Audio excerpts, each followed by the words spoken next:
कुछ लोग कहीं 9 दिन लेटे रहेंगे, जवारे बो देंगे शरीर पे, कुछ एक पैर से खड़े रहेंगे, कुछ जमीन के अंदर सिर निकला रहेगा, और तरह तरह की साधना तपस्या करते हैं। बिल्कुल बिल्कुल। एक ये जो तपस्या के विभिन्न रूप हैं, इसका क्या महत्व है? पंच उपचार का पूजन का विधान बताया जाता है देवी की उपासना में। इन 5 उपचारों से युक्त यदि कोई भी व्यक्ति भगवती की उपासना करता है तो निस्संदेह भगवती उस पर प्रसन्न होती है। पंडित जी, वर्ष में 4 नवरात्रि आती हैं, 2 गुप्त नवरात्रि और शारदीय और चैत्र की नवरात्रि। जी बिल्कुल। तो इन चारों का क्या अंतर होता है? इस बार नवरात्रि 22 सितंबर से प्रारंभ होकर के 1 अक्टूबर तक है, 10 दिनों की है। एक सामान्य सा गृहस्थ जीवन का सामान्य हिंदू कोई एक छोटा मंत्र है जिसका वो जप करे 9 दिनों में तो उसको फल मिले। अष्टमी तिथि को अधिकांश कुल देवी की पूजा करते हैं। ये क्यों ऐसा 9 दिनों में अष्टमी की तिथि क्यों उसके लिए मानी गई?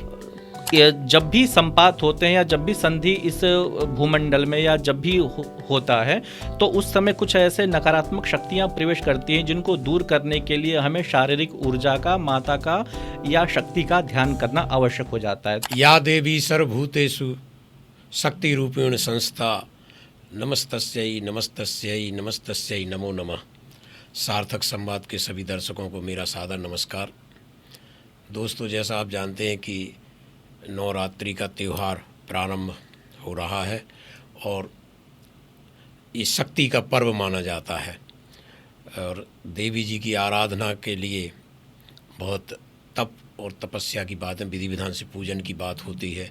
जैसे शंकर जी को कहते एक लोटा जल, हर समस्या का हल, शंकर जी प्रसन्न हो जाते। गणेश जी को दूबा चढ़ा दो, फूल चढ़ा दो, प्रसन्न हो जाते। लेकिन देवी की पूजा का बड़ा विधि विधान है।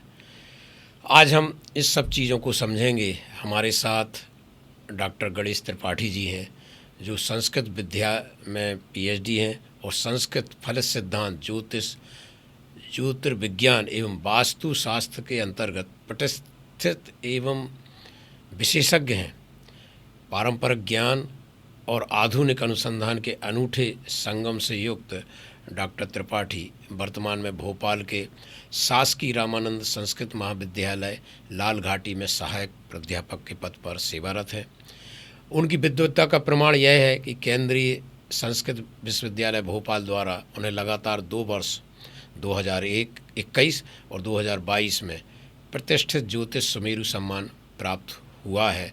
इस असाधारण प्रतिभा के धनी विद्वान त्रिपाठी जी ने 7 पुस्तकों का संपादन भी किया है और 29 से अधिक गुणवत्तापूर्ण शोध आलेख लिखे हैं जो विभिन्न राष्ट्रीय समाचार पत्रों एवं पत्रिकाओं में प्रकाशित हो चुके हैं। त्रिपाठी जी, आपका सार्थक संवाद में स्वागत है, वंदन है। बहुत बहुत धन्यवाद आपका। पंडित जी, एक जो बात हम लोग देखते हैं शास्त्री जी की, देवी जी की पूजा के लिए लोग बड़ा विधि विधान की वो करते हैं कि सरल नहीं है पूजा। देवी जी की पूजा बड़ी विधि विधान की पूजा है। तो एक सरल हिंदू यदि पूजन करना चाहे तो कैसे करे? जी, बड़ा ही सुंदर आपका प्रश्न है। और अपने शास्त्रों की यदि हम बात करें तो शास्त्रों में बताया गया है कि कलौ चंडी विनायकौ, कलयुग काल में केवल 2 ही देवी या देवता की उपासना अत्यंत फलदायी होती है। पहला है चंडी और दूसरे हैं विनायक। विनायक अर्थात भगवान गणपति और चंडी अर्थात माता दुर्गा या उनके अन्य जो भी अवतार स्वरूप रूप हैं।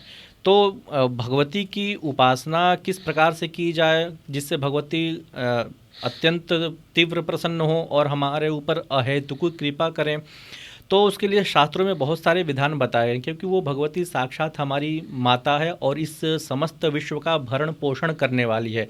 ऐसा कहा गया है कि विश्वेश्वरी त्वं परिपासि विश्वम विश्वात्मिका धारयसीति विश्वम विश्वेश वंद्या भवती भवंती विश्वाश्रयाये त्वयि भक्ति नम्राः। हे भगवती, आप ही इस समस्त विश्व का पालन पोषण करने वाली हो और आपसे ही हमारी उत्पत्ति हुई है। तो भगवती की आराधना में बहुत तो कुछ विधि विधान की आवश्यकता नहीं होती। जो शास्त्रीय पद्धति से पढ़े हुए हैं उनके लिए तो विधि विधान आवश्यक हैं यदि कोई नवचंडी कराना चाहता है। नहीं, एक सरल हिंदू कैसे करे पूजन? सरल हिंदू के लिए सबसे अच्छा ये है कि अपने नवरात्रि के काल में भगवती की आराधना करें और भगवती का जो पुष्प पंच उपचार से पूजन करें। पहले भगवती के लिए कलश स्थापन कर ले, अच्छे से पाटा बिछा ले, उसके ऊपर एक अच्छा सा वस्त्र बिछा ले और उसके ऊपर चावल की ढेरी के ऊपर एक कलश का स्थापना कर दे। कलश के स्थापना के ऊपर एक भगवती के प्रतिमा स्वरूप नारियल रखे और उसको अच्छे से आच्छादित कर दे किसी वस्त्र से और उसको फूल माला इत्यादि से कर दे। और पंच उपचार का पूजन का विधान बताया जाता है देवी की उपासना में। गंध, पुष्प, धूप, दीप और नैवेद्य, इन 5 उपचारों से युक्त यदि कोई भी व्यक्ति भगवती की उपासना करता है तो निस्संदेह भगवती उस पर प्रसन्न होती है। गंध अर्थात भगवती का पहले हम आवाहन कर लें, उसके बाद उनको चंदन लगाएं।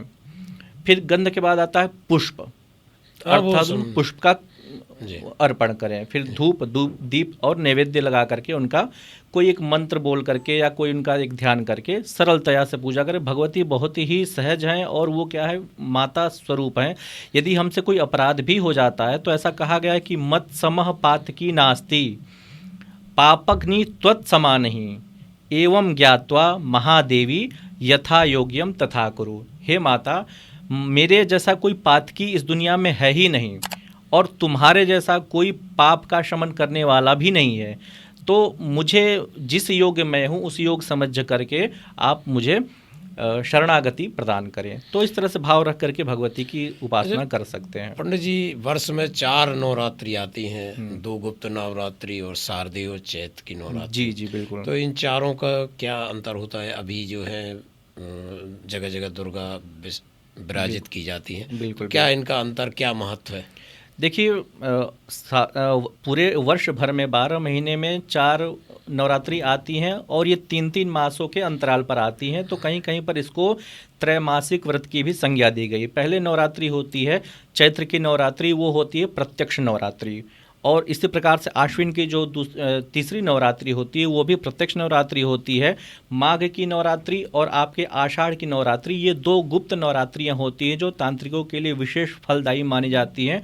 गुप्त साधनाओं का इसमें संधान किया जाता है। लेकिन गृहस्थी के लिए, जो जन सामान्य है, उनके लिए चैत्र की नवरात्रि और ये आपकी आश्विन की नवरात्रि, जिसे हम शारदीय नवरात्रि भी कहते हैं, बिल्कुल, इस बार नवरात्रि 22 सितंबर से प्रारंभ होकर के 1 अक्टूबर तक है। 10 दिनों की है। 10 दिन की है नवरात्रि। बिल्कुल बिल्कुल। क्यों है इस बार, क्या महत्व है इस बार? जो है, देखिए, सामान्य रूप से यदि हम चर्चा करें तो 9 दिनों की प्राय नवरात्रि होती है, लेकिन चंद्रमा की गति कभी कभी न्यून होती है, तो न्यून होने के कारण तिथियां बढ़ने लगती हैं।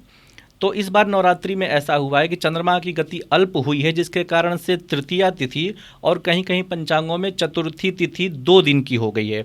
सामान्य रूप से एक तिथि मुश्किल से 23 घंटा या 24 घंटा होती है, लेकिन तृतीया अथवा चतुर्थी तिथि इस बार 27-28 घंटे तक हो गई है। तो वो तिथि बढ़ते बढ़ते बढ़ते बढ़ते आपके 10 दिनों की इस बार ये नवरात्रि हो गई है और ये शुभता का सूचक है। और आपने जो प्रश्न किया कि ये क्या इसका विशेषता है, तो आप देखेंगे कि जो चैत्र की हमारी नवरात्रि होती है, इस भूमंडल के यदि विस्तार के विषय में चर्चा करेंगे तो 2 संधियां हमारी होती हैं।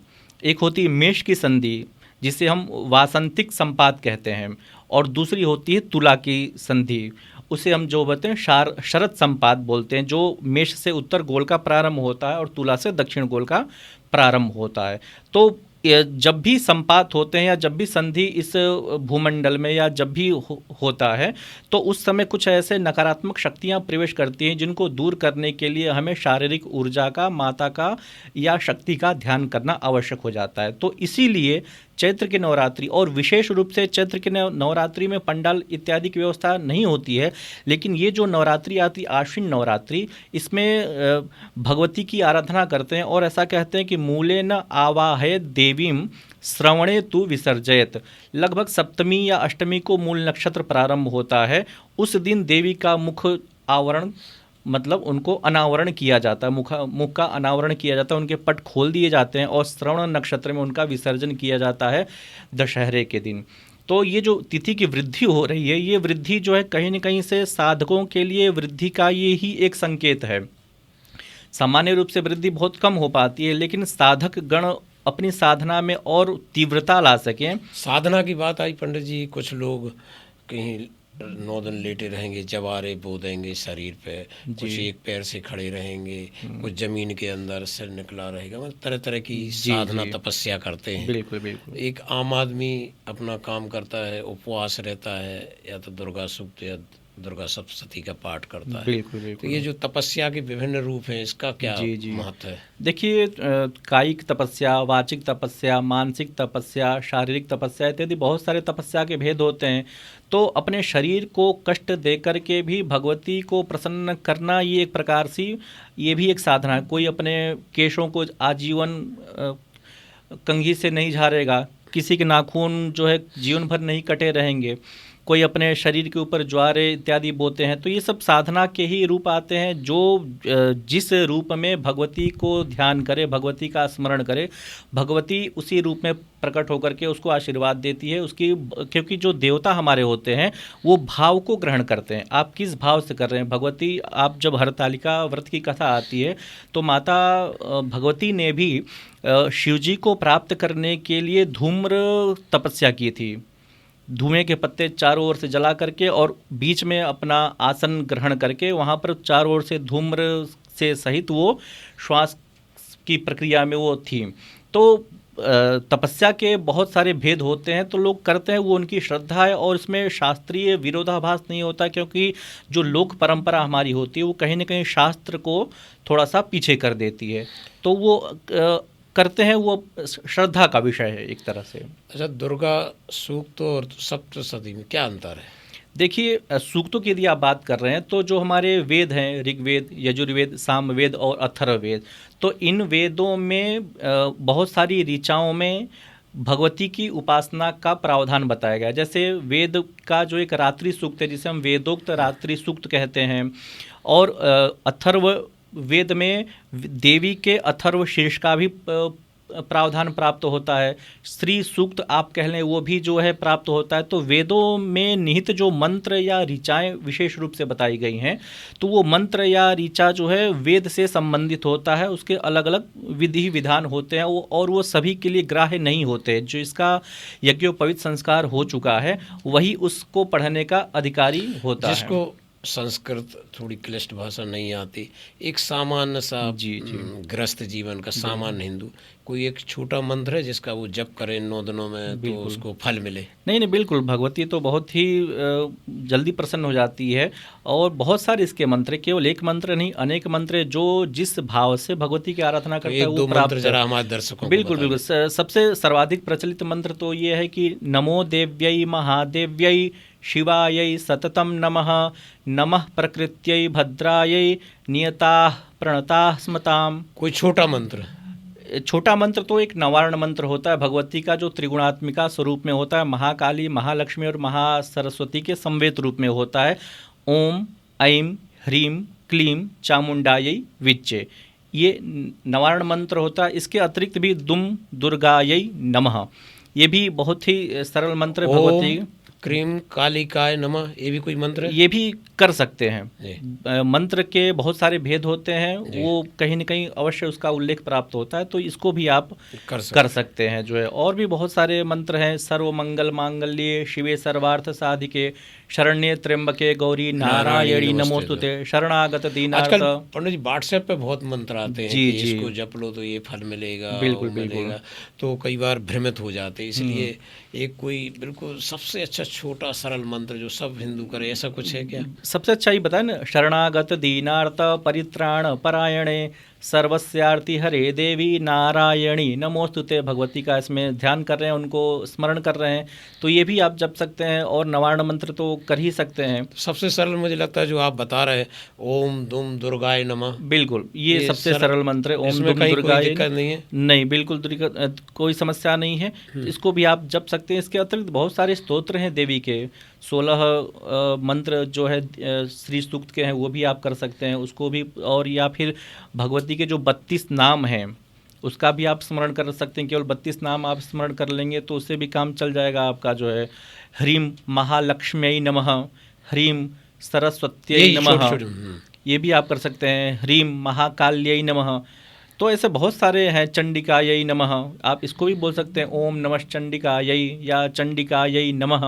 ये भी एक अपने आप में भगवती को प्रसन्न करने वाला ही सबसे सरल सा मंत्र है। कलश स्थापना के बाद पूजन में प्रतिदिन क्या करे जो गृहस्थ जीवन में जी एक जी आम आदमी? देखिए, सामान्य रूप से संक्षेप में बोले तो जो 5 पद्धतियां बताई, पंचोपचार पूजन जो बताया गया है, गंध पुष्प धूप दीप नैवेद्य, भगवती का पंचामृत इत्यादि से स्नान करा करके उनको चंदन लगाए, अक्षत लगाए, फूल माला पहनाए, धूप दीप दिखाए और नैवेद्य उनको अर्पित करे। उसके बाद उनको पुष्पांजलि ले करके फिर उसके बाद उनको कर्पूर इत्यादि से नीराजन करके कोई छोटा सा स्तोत्र पढ़ ले।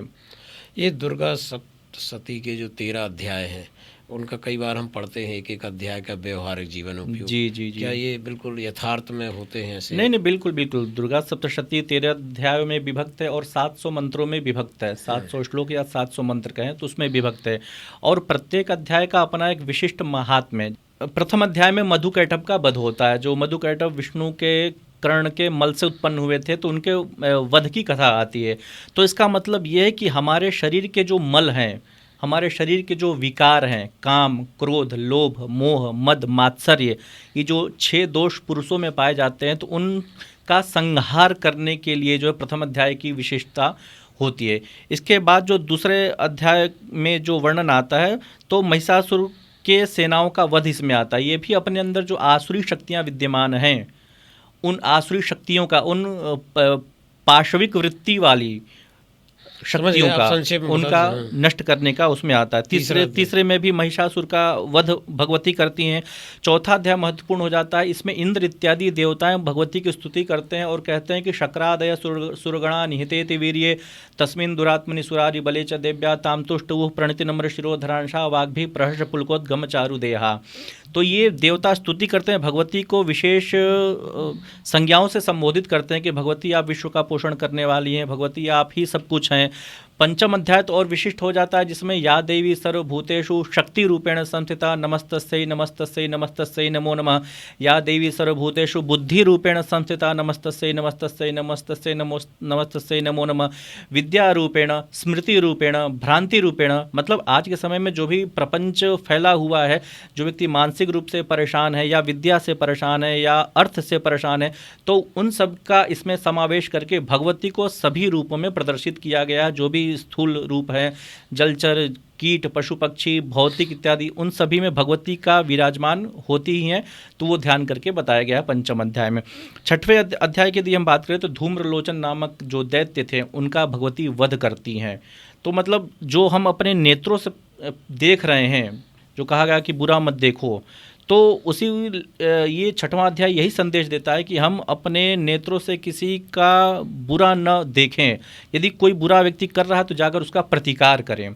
तो ये छठवें अध्याय का संदेश है। सातवें अध्याय में चंड मुंड नामक जो 2 दैत्य थे उनका भी वध करती हैं। तो ये भी कहीं ना कहीं हमारे समाज में जो कुरीतियाँ प्रचलित हैं, उन कुरीतियों को दूर करने का उद्देश्य इस सप्तम अध्याय में आपको दिखाई देता है। 8वें अध्याय में जो रक्त बीज है, आज के समय में रक्त बीजों की अधिकता होती जा रही है। दिन प्रतिदिन आसुरी प्रवृत्तियाँ प्रभावी हो रही हैं। जो है एक विसंगति आ रही है, उसके साथ साथ बहुत सारी विसंगतियाँ उत्पन्न होने लग रही। एक को देख करके दूसरे भी उसी आसुरी प्रवृत्ति की ओर वो प्रवृत्त हो रहा है।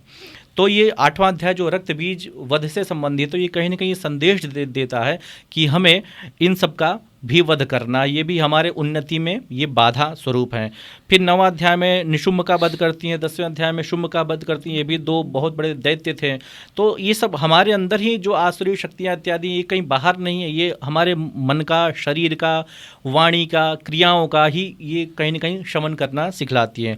11वें अध्याय में भगवती की बहुत ही अच्छी स्तुति करते हैं और वहाँ पर शरणागत दीनार्थ परित्राण परायण सर्वस्यार्थी हरे देवी नारायणी नमोस्तुते। फिर सर्वाबाधा विनिर्मुक्तो धन धान्य सुतान्वित मनुष्य मत प्रसादेन भविष्यति न संशय। ऐसे ऐसे करके बहुत सारे सुंदर श्लोकों में भगवती का वर्णन किया गया, उनके महात्म्य का वर्णन किया गया है। तो इस प्रकार से 12वां अध्याय में भी बहुत सारे देवी के महात्म्य बताए गए हैं कि यदि कोई भूत प्रेत पिशाच इत्यादि से पीड़ित है और वो यदि भगवती की आराधना करता है, तो वो भूत प्रेत पिशाच इत्यादि भगवती का स्मरण मात्र कर लेने से ही कोसों दूर होते हैं। तो ये 12वां अध्याय में भगवती की विविध जो फलश्रुतियाँ होती हैं कि पाठ करने से क्या होगा, तो ये उसमें विशेष रूप से बताया गया है। 13वें अध्याय में जो है भगवती जो है उनको वरदान देती हैं, जो सूरत और समाधि नामक जो 2 राजा थे उनको वरदान दे करके अंतर्ध्यान हो जाती है। तो यहाँ पर मार्कंडेय पुराण की कथा यहाँ पे समाप्त हो जाती है। तो 13 अध्याय मतलब हमारे जीवन में बहुत ही ज़्यादा प्रासंगिक है, और हमारे जो भी कलुषित विचार, अनुचित क्रियाएं, ये इनका शमन हो, इनका दमन हो, इसीलिए भगवती की आराधना और अपने को शक्ति से युक्त करना, यही ये 13 अध्याय जो है कहीं न कहीं से प्रदर्शित करता है। अच्छा, अष्टमी तिथि को अधिकांश कुल देवी की पूजा करते हैं, ये क्यों ऐसा 9 दिनों में अष्टमी की तिथि क्यों उसके लिए मानी गई? अलग अलग व्यक्ति की अलग अलग कुल देवियाँ होती हैं, और अष्टमी की जो अधिष्ठात्री देवी होती हैं, अष्टमम कालरात्रि, जो भगवती कालरात्रि होती हैं, वो 8वें दिन की स्वामिनी होती हैं। तो ऐसा कहा गया है कि तंत्रों में जो 10 महाविद्याएं होती हैं, काली, तारा, छिन्नमस्ता, षोडशी, भुवनेश्वरी, ये जो 10 महाविद्याएं होती हैं, उनमें काली को सर्वश्रेष्ठ और कुल देवियों का स्वामिनी बताया गया है। अच्छा, नवमी को कन्या पूजन होता, कन्या भोजन होता है जी। इसके पीछे का भाव क्या है? देखिए, भगवती जो है, भगवती के स्तुति के विषय में कहा गया कि विद्युत दाम समप्रभा मृगपति स्कंध स्थिताम भीषणाम कन्या भी करवाल खेट विलसत। भगवती की स्तुति करते हैं तो बताते हैं कि भगवती जो है विद्युत के कांति के समान उनका शरीर शोभायमान हो रहा है, सिंह पर वह बैठी हुई हैं, हाथों में खड्ग है, कृपाण है, चक्र है, परशु है, ये सब अस्त्र हैं, और कन्याओं से वो युक्त हैं। तो भगवती को कन्याएं अत्यंत प्रिय होती हैं, इसीलिए भगवती के पूजा में कन्याओं का भोजन का विशेष महात्म्य बताया गया है। जो भी कुंवारी कन्याएं हैं वो भगवती की दासियां हैं, भगवती के सहचरी हैं, भगवती के सेवा में ही सर्वदा वो संलिप्त रहती हैं, वो उनकी स्वयं स्तुति में बताया गया। तो इसीलिए इसका विशेष महत्व होता है, क्योंकि वो कहीं न कहीं से देवी स्वरूपा ही होती हैं। विजयादशमी को बड़ा शुभ मुहूर्त माना जाता है, और एक और बात कि नीलकंठ के दर्शन की परंपरा है, इसके बिल्कुल। पीछे का भाव क्या है? देखिए, विजयादशमी के दिन भगवान श्री रामचंद्र जी ने 9 दिनों तक देवी की उपासना की थी। विजयादशमी के दिन मतलब आश्विन मास के शुक्ल पक्ष के दशमी के दिन विजय नामक मुहूर्त में वो रावण को वध करने के लिए प्रस्थान किए थे, और वो प्रस्थान उनका फलदायी रहा। तो इसीलिए विजयादशमी को स्वयं सिद्ध मुहूर्त माना जाता है। इसमें किसी भी प्रकार के अन्य मुहूर्तों की आवश्यकता नहीं होती है देखने की। और इस दिन बहुत सारे वस्तुओं का दर्शन, जितने भी शकुन शास्त्र के आलोक में, जैसे आपने चर्चा की जो नीलकंठ पक्षी जो है ये विजय का प्रतीक होता है। इसी प्रकार से कोई आपको उल्लू दिखा, रात्रि में उल्लू आपको दर्शन हो जाए, तो वो भी कहीं न कहीं आपके लक्ष्मी का सूचक होता है। इसी प्रकार से कुछ और शुभ वस्तुओं का, गाय इत्यादि का दर्शन हो जाए तो वो भी अत्यंत शुभ माना जाता है। और विजयादशमी के दिन अस्त्र और शस्त्र की पूजा की जाती है, उसका विशेष प्रावधान है। वाहन की पूजा की है। वाहन का भी पूजन करते हैं, जो भी जिनके जो भी सामग्रियां रहती हैं, जिनके जो भी आयुध हैं, तो उनका भी पूजन का विशेष विधान विजयादशमी के दिन किया जाता है। क्योंकि विजयादशमी के दिन ही जो है अर्जुन ने अपने सारे संधान, जितने उनके अस्त्र शस्त्र गांडीव इत्यादि थे, उनको शमी के वृक्ष के नीचे वहाँ पे उनको स्थापित किया हाँ, था। शमी के पूजन का ही विधान तो शमी, क्योंकि वो जब वो वनवास को प्रवृत्त हुए थे, पांडव जब वनवास को गए थे, तो उनके जितने भी अस्त्र शस्त्र इत्यादि थे वो शमी के वृक्ष के नीचे उन्होंने मिट्टी हटा करके वहाँ पर उसको स्थापित कर दिया था। तो इसीलिए शमी वृक्ष जो है, ऐसा कहा गया कि शमी शमयते पापम, शमी वृक्ष जो है पाप का वो शमन करता है और शत्रुओं का भी वो शमन करता है। तो इसलिए शमी वृक्ष की पूजा जो है आपको इस नवरात्र विजयादशमी के दिन करना चाहिए। और नगर प्रयाण की भी व्यवस्था बताई गई है कि आप नगर सीमा से बाहर की ओर जाएं और प्रतीकात्मक रूप में अपने जिस शत्रु का आप वध करना चाहते हैं या जिस शत्रु से आप परेशान हैं उसको परास्त करना चाहते हैं, तो उसका प्रतीकात्मक रूप में एक पुतला बना करके उसमें शमी के कांटों से उसको चुभाते हैं। उसका मतलब ये होता है कि हम अपने प्रतीकात्मक रूप में शत्रु का वध कर रहे हैं। और ये जो विजयादशमी का पर्व है, ये क्षत्रिय वर्णों के लिए बहुत ही बड़ा पर्व माना जाता है, क्योंकि ये विजय उत्सव से संबंधित होता है। जैसे ब्राह्मणों के लिए श्रावणी पर्व इत्यादि होता है, वैश्य वर्ग के लिए दीपावली का उत्सव बहुत बड़ा पर्व होता है, तो उसी प्रकार से क्षत्रिय वर्ण के लिए ये विजयादशमी का त्यौहार अपने अस्त्र शस्त्र इत्यादि का, अपने शौर्य प्रदर्शन का, अपने कला प्रदर्शन का एक बहुत बड़ा ये उत्सव का पर्व होता है। ये थे त्रिपाठी जी, शास्त्री जी और असिस्टेंट प्रोफेसर, जिन्होंने बहुत ही सरल शब्दों में आपको नवरात्रि का महत्व, नवरात्रि पूजन और इसके पीछे का क्या भाव है, जो हम दुर्गा सप्तशती में पढ़ते हैं, राक्षस, चंड, मुंड और जो भी, वो राक्षस अपने अंदर हैं आज। काम, क्रोध, लोभ, ईर्षा, घृणा, ये सब राक्षस हैं। तो हम कोशिश करें कि 9 दिनों में इन राक्षसों को मारें जो अपने अंदर बैठे हैं। कि आप कहीं लड़ने नहीं जाना है, जैसे दुर्गा देवी लड़ी हैं, ये आपके अंदर ही हैं। और इसके लिए मन की शक्ति, मन की तलवार, मन का तीर, धनुष, जो भी आप भाला ले सकते हैं, उससे इन आसुरी प्रवृत्ति लड़ें। क्योंकि आज बहुत महत्वपूर्ण हो गया है कि हम हर नवरात्रि पे नवमी के दिन कन्या का पूजन करते हैं, और आज कन्याओं के साथ दुष्कर्म की कितनी घटनाएं बढ़ी हुई हैं। तो इस नवरात्रि को सब संकल्प लें कि हम कन्या को जिस रूप में पूजते हैं उसी रूप में देखें उसको, या देवी के रूप में, और उसकी पूजन करें, उसकी रक्षा करें। वैसे ही जैसे हम अपनी छोटी बिटिया की रक्षा करते हैं, ऐसी दुनिया की जो भी बच्ची है उसमें दुर्गा का रूप देखें, कन्या दुर्गा का रूप है, और उसको उसी रूप में लें, उसकी वैसे ही रक्षा करें। तब तो इस नवरात्रि का महत्व आपको, हमें फलदायी होगा। क्योंकि आज बहुत ज़रूरत है हमें शक्ति अर्जित करने की, हमें समाज में पहली कुरीतियों को लड़ने की, और जो राक्षसी प्रवृत्तियां हैं उन्हें नष्ट करने की। आज के लिए इतना ही। कल किसी और मुद्दे पर किसी और शख्सियत के साथ मुलाकात करेंगे। सार्थक संवाद के लिए मैं देवदत्त दुबे, नमस्कार। पंडित जी, आपका बहुत बहुत धन्यवाद। बहुत बहुत धन्यवाद आपका देवदत्त दुबे जी।